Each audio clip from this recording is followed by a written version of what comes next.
the recent Fitch rating upgrading Nigeria to B from B minus, an endorsement of President Bola Tinubu's policy reforms, But for the generality of Nigerians, what does this mean? Because it appears as if it's only the presidency that is excited about these. Nigerians are yet to understand how will this translate to meaningful economic growth and empowerment for them. If you read the Fitch report, because a lot of things there's one common practice that we have as Nigerians. We just read headlines and then we proceed on the headlines. I read the Fitch reports. You understand, Fitch are the #1 ratings agency in the world, followed by Standard & Poor's, followed by KPMG. Now, if you read the Fitch report, they talked about a number of things. One of the things that they talk about foreign inflow into Nigeria. Foreign inflow into Nigeria right now has increased by a factor of 5-fold. So there's more foreign direct investment coming into Nigeria. The inflation has reduced from 34.84% to about 24% in the month of February.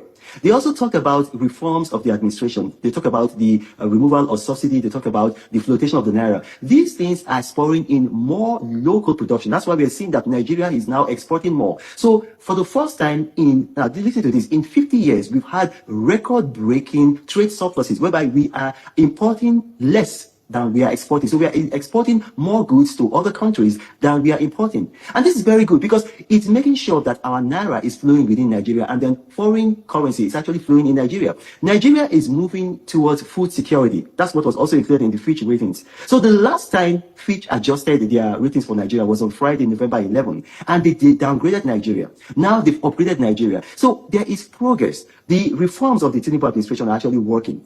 And I think it was Peter Obi who was saying that, it's making sure that our naira is flowing within Nigeria and then foreign currency is actually flowing in Nigeria. Nigeria is moving towards food security. That's what was also included in the Fitch ratings. So the last time Fitch adjusted their ratings for Nigeria was on Friday, November 11, and they downgraded Nigeria. Now they've upgraded Nigeria. So there is progress. The reforms of the TINUBU administration are actually working. And I think it was Peter Obi who was saying that, our economy had collapsed. I'm going to ask Nigerians, between Peter Obi and Fitch ratings, who are you going to believe? Peter Obi did not give any empirical data. What he said is that people who used to feed are now begging. That's emotion. That's populism. That is not data. If you look at the data in Nigeria right now, you're seeing that Nigerians, their purchasing power has increased. And how do we know that? The minimum wage used to be about 30,000 naira. The minimum wage has increased. It's now more than double. States are now receiving sometimes triple what they used to get from the federal allocation. I'm going to mention a state like Anambra State, where Peter Obi is from. Anambra State is almost receiving triple what they used to receive from the federal allocation. If you look at a state like Lagos State, for instance, now you've seen that local government autonomy is now working in Lagos State. I was talking about it on Twitter, it went viral, and the local government chairman actually came and thanked me. A local government in Lagos is actually building a 300-unit housing estate. Yeah. They built 12 schools. They built a big office complex. That's because local government autonomy is now making sure that allocation is going down to the local government. So we are seeing that the reforms in Nigeria are working. All right, then. Some people say, they agree with you that indeed these reforms are working, but in the face of global challenges, especially the recent trade tariffs imposed by the U.S. President Donald Trump, people are watching to see how this administration will reinvent itself, build resilience of the economy to be able to withstand these trade or tariff shockwaves from the United States, because there are concerns that even the target set in the 2025 budget might not be met. And some people are even saying that the recent Fitch ratings might just be short-lived. Well, that doesn't make sense, because if you look at what happened, immediately President Trump announced a cooling of the tariffs for 90 days. What happened? The price of oil went up. But you got to understand that oil is just 15% of our GDP. So Nigeria is a very unique country in the fact that because of reforms, not just by this administration, beginning from the Babangida administration, about 85% of our GDP is in the hands of the private sector. And when you're looking at that now, if you look at what's happening in a state like Lagos, before the Bola Tinubu administration came in, Lagos had an economy of $100 billion GDP.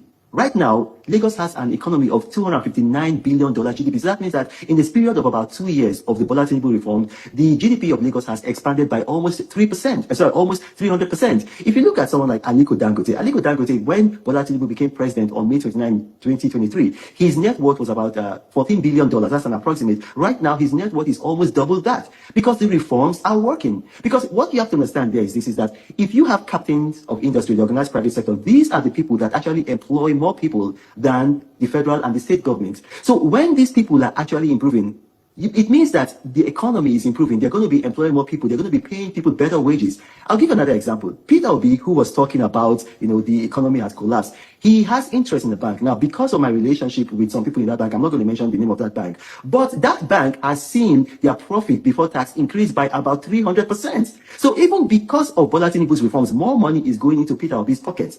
So we need to look at data. We can't look at emotions. Anybody can just wake up and say, I'm suffering. No, we're not. Those are emotions. We can only work with data. And the reason why it's important for these governments to rebut some of these things that people like Peter Obi are saying is because if you don't rebut policies today, tomorrow they become facts. All right, then. The question that I keep asking is, these people, well, anyways, we know RENO Omokri before. Not that they want to give him, or he's been nominated for an ambassadorial list to represent us in one of these countries as an ambassador to one of these countries, which I don't know, or if he is even going to be qualified, or if they're going to pick him. But for the fact that he's been nominated, it means that he is in the APC camp. So you expect to hear this from him. I did a video when I talked about RENO Omokri. Somebody DM me to say anything RENO Omokri said, that we should disregard RENO Omokri's statement. Whenever he make comment, he makes statement that nobody should take him seriously. That's what the person DM me. Another person on the same comment section, then 2 persons on my DM regarding RENO Omokri, that we should disregard whatever RENO Omokri say. We should disregard it, and nobody should take him seriously.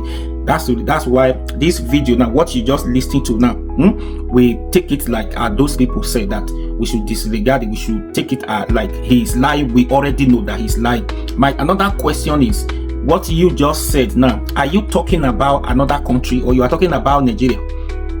Are you talking about another country, or you are talking about the same Nigeria? I think you are talking about Burkina Faso, where that military working president is. Maybe you are using that as an example. Because if not, I see no reason why everything you said now, you should say it for us to believe they are truly working here in Nigeria.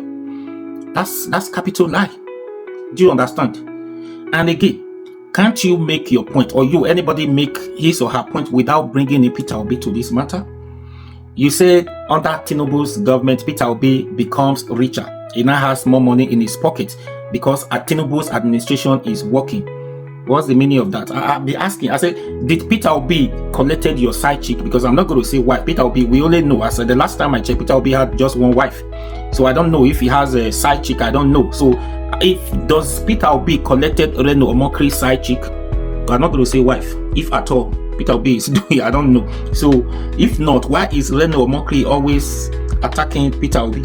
Can't you make your point? Lie to yourself, not Nigerians, not me, because we know you are lying. So you are lying.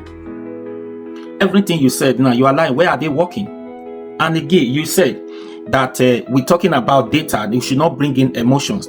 Somebody who could feed who could feed himself or feed his family before, suddenly because we now have a president, that same person is not able to feed himself again. So that is emotion. Expressing himself now that everything is not going well. Things has gone worse for him, not just for him. Remember, Nigerians, right?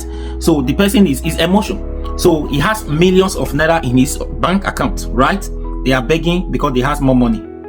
So when you say Peter Obi becomes richer under TINUBU'S government, Peter Obi is a businessman. Do you know that? Business mogul, right? Peter Obi make money. He made money before he even joined politics. You know, if you listen to Peter Obi's history as a businessman, no matter the situation, no matter the bad economy we find ourselves in the country anywhere, Peter Obi is a businessman. Anybody who is a businessman, especially when you based on food production of food, you are into selling or buying of food and services, you are selling food product, you are producing, you will never go, no matter the bad situation, the bad economy, you are only suffering the citizens who are not producing, who are only buying. Those people selling can never. Anybody, have you seen anybody who is doing, let's take all those petty food seller, they never go broke, or I said they don't know what they are doing. Do you understand? It's the same thing. Any businessman, it's not Peter Obi, it's not only Peter Obi that is doing business. Do you expect his shop to collapse because the country has failed? Peter Obi, that business home and abroad, is that your plan? It's not going to work for you. And again, I haven't said that. You said the minimum wage has been increased. Many points you raised now, right? You said minimum wage has been increased. The minimum wage that have been increased from 33,000 naira to now 77,000 naira, if at all they are paying, or they started paying them 77,000 naira.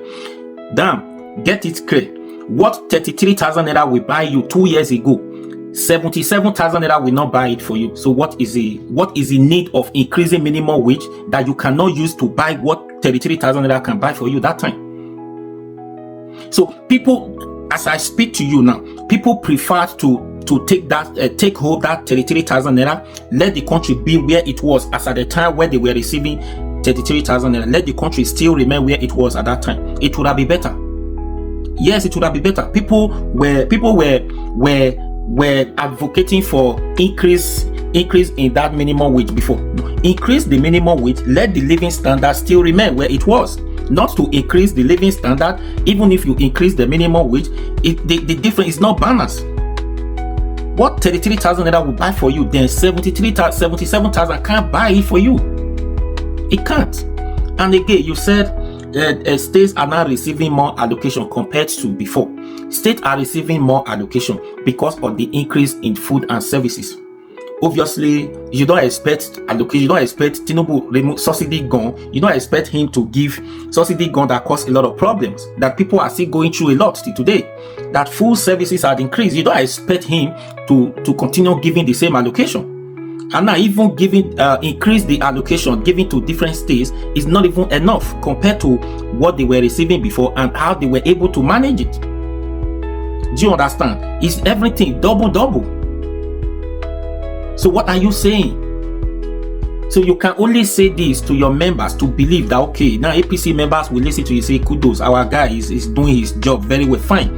If you want to understand the situation of this country, the state of our economy now, listening to, pardon me, I forgot his name, this economist, I forgot his name. Then whenever you see him on any media houses to speak, to review Tinubu's government, that is economist. He understands. He explained. He has been explaining where things are working, where things are not working. Listen to him. So when you listen to, because that one, he's not a party member. He's not a biased person. He does not belong to any political party. He's just an economist analyst. He will explain to you. Then when you listen to him, come back and listen to RENO Omokri again. Then you realize that RENO Omokri is just working for his paymaster. Do you understand? So where I listen to the other one, they say more foreign investors.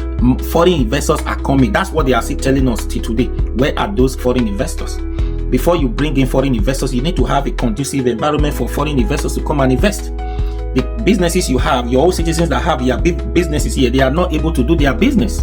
So you are expecting foreigners who are just coming with his thousands or millions of dollars to invest in your country that is not safe, that the judiciary will not able to guarantee his or her money.